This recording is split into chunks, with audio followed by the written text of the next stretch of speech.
सातारा जिल्हा पोलीस अधीक्षक श्री समीर शेख सर, तसेच माननीय ॲडिशनल मॅडम खडूकर मॅडम, तसेच उपविभागीय पोलीस अधिकारी नवले सर यांनी आम्हाला दिलेल्या सूचनेप्रमाणे शाहूपुरी पोलीस स्टेशन हद्दीमध्ये जर कोणी अवैधरित्या कोणतेही स्फोटके अथवा स्फोटकजन्य पदार्थ किंवा तत्सम पदार्थ बेकायदेशीररित्या विक्री करत असतील किंवा अन्य कोणतेही अवैध व्यवसाय करत असतील त्याबाबत कारवाई करण्याबाबत सक्त सूचना दिल्या होत्या. त्या अनुषंगाने आज रोजी आम्ही पोलीस स्टेशनमार्फत वेगवेगळी पथके तयार करून अशा प्रकारचे अवैध धंदे करणाऱ्यांच्या विरुद्ध मोहीम राबवण्यात आली होती. त्या मोहिमेदरम्यान आमच्या पोलीस स्टेशनकडील पोलीस हवालदार गोपनीयचे पोलीस हवालदार श्री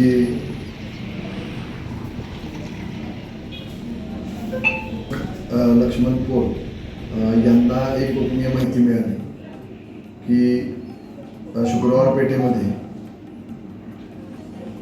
कोळेकर यांच्या किराणा मालाच्या दुकानामध्ये अवैधरित्या फटाका विक्रीसुद्धा होते आणि काही फटाके तिथं विक्रीसाठी ठेवण्यात सुद्धा आले.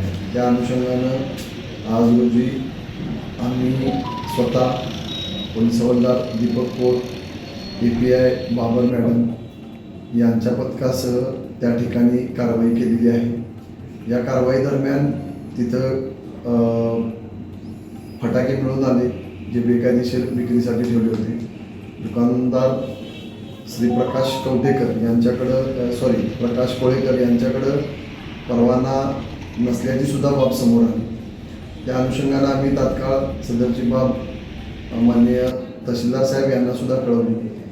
तलाठी श्री शेटे यांच्या वतीनं सदरचं दुकान आम्ही सील केलेलं आहे आणि त्या ठिकाणी भादवी कलम 285 तसेच 336 व 125 BNS 125 नवीन BNS कलम 288 287 प्रमाणे प्रथम खबर देऊन गुन्हा दाखल करण्यात आलेला आहे.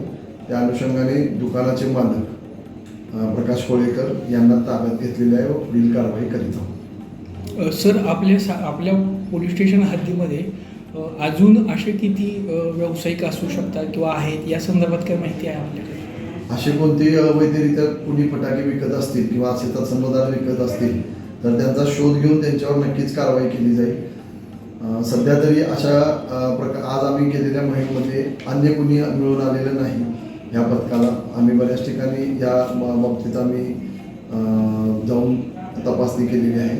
परंतु जर अशा काही माहिती मिळाली तर नक्कीच त्यांच्यावर कडक कारवाई केली जाईल.